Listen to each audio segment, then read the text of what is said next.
Une nouvelle plateforme de marketing du tourisme biennois, bannir les voitures de Bienne, une taxe CO2 qui augmentera malgré le refus de juin et un nouveau président à l'UDC bernoise, eine neue Marketingplattform für den Bieler Tourismus, Autoverbot aus Biel, eine CO2-Steuer, die trotz Ablehnung im Juni erhöht wird und ein neuer Präsident an der Berner SVP.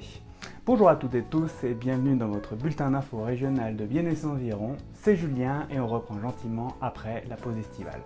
Pour rappel, vous pouvez approfondir chaque sujet avec les sources dans la description et les timecodes qui sont ici. Hallo, grüezi miteinander und herzlich willkommen zum Ihrer regionalen Newsletter für Biel und Umgebung. Es ist Julian und nach der Sommerpause geht es uns gut. Zum Erinnerung, Sie können mit dem Quellen in Beschreibung in jedes Thema tiefer einsteigen und die Zeitcode hier. Et on commence avec Bien2Go. Une nouvelle plateforme de marketing a été lancée il y a moins de 2 mois. Bien2Go, elle se veut promouvoir durablement le tourisme dans la région des Trois-Lacs.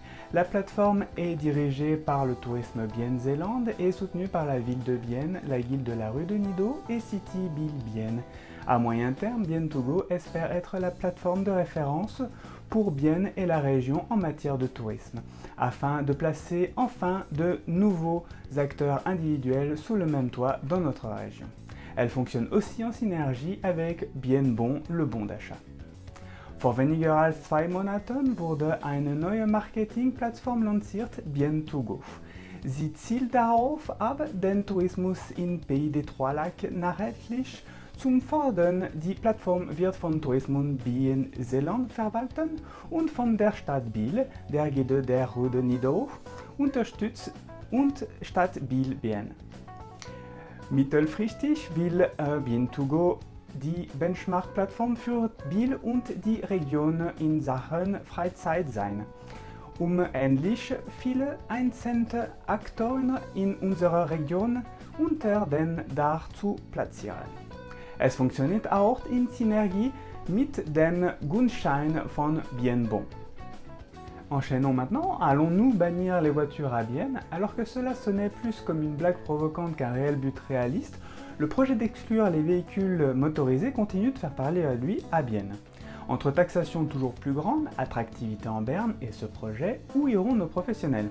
Sûrement ailleurs, et pareil pour les potentiels nouveaux venus, qui ne choisiront sûrement pas Bienne. Au lieu d'interdire et de taxer, pourquoi ne pas plutôt créer des nouveaux parkings en périphérie et améliorer la desserte de transport public? De plus, la gratuité de ces derniers pour les habitants serait un bon début pour baisser les émissions de CO2 de la ville. C'est une observation faite par Patrick Widmer, conseiller de ville biennois, et que je soutiens totalement, comme bon nombre d'habitants et de professionnels. Das klingt zwar eher nach einem provokanten Scherz als einem wirklich realistischen Ziel, aber der Plan, der Kraftfahrzeugverkehr auszuschließen, ist weiterhin in aller Munde. Wohin gehen unseren Profis zwischen immer steigenden Besteuerung, als fastierende Attraktivität und diesem Projekt sichern voreinander? Und das gleich für potenziell Neueinsteiger, die sich nicht für Biel entscheiden werden.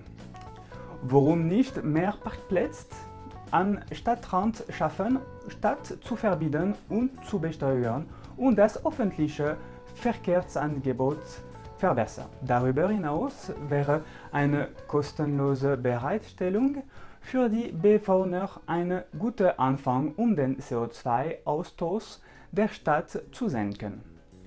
Eine Beobachtung von Patrick Widmer, Stadtrat von Biel, die ich viele Einwohner und Berufstätigen voll und ganz unterstütze.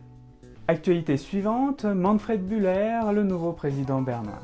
L'UDC bernoise a un nouveau président depuis un peu plus d'1 mois, Manfred Bühler. Il a été élu au premier tour avec une confortable avance par nos délégués. Son bilinguisme et son dynamisme ont fait la différence. Il souhaite secouer le parti, déjà le plus grand du canton, avec notamment une meilleure mobilisation sur les réseaux sociaux et un changement de forme, mais toujours avec le même fond qui fait la force du parti. Die Berner SVP hat seit etwas mehr als einem Monat einen neuen Präsidenten, Manfred Bühler. Es wurde im ersten Wahlgang mit einem komfortablen Vorsprung von unserem Delegiert gewählt.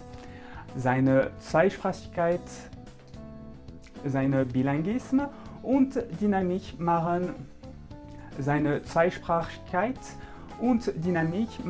der Unterschied. Er will die ohnehin schon große Partei der Kantons aufrütteln, insbesondere mit einer Mobilisierung in der sozialen Netzwerke, mit einem formfälschen, aber dennoch mit der gleichen Substanz, die die Stärken der Partei ausmacht. Et on enchaîne avec la dernière information de ce bulletin, la taxe CO2 qui augmentera malgré tout. Alors qu'il y a 2 mois, nous rejetions la loi CO2 qui prévoyait entre autres une augmentation de la taxe, l'Office fédéral de l'environnement a informé qu'elle sera malgré tout augmentée.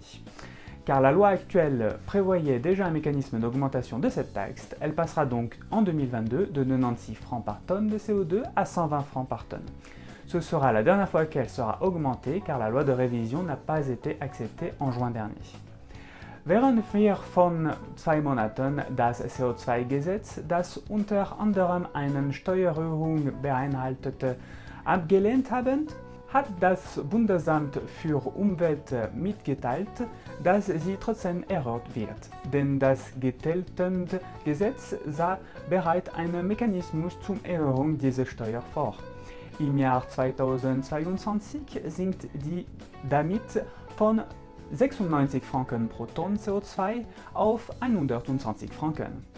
Dies wird das letzte Mal sein, dass dies möglich ist, nachdem das Revisionsgesetz im vergangenen Juni abgelehnt worden war.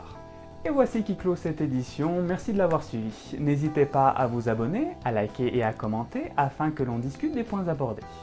Und ihr endet diese Video, danke dass Sie ihr gefolgt sind, zögert Sie nicht zu abonnieren, zu liken und zu kommentieren, damit wir die Themen diskutieren können. Toutes les sources sont en description, ainsi que des formulaires pour les référendums contre l'augmentation de la taxe CO2 et des médias contrôlés. Alle Quellen werden beschreiben sowie Formular für die Referendum gegen Steuererhöhung von CO2 und staatlich finanzierte Medien.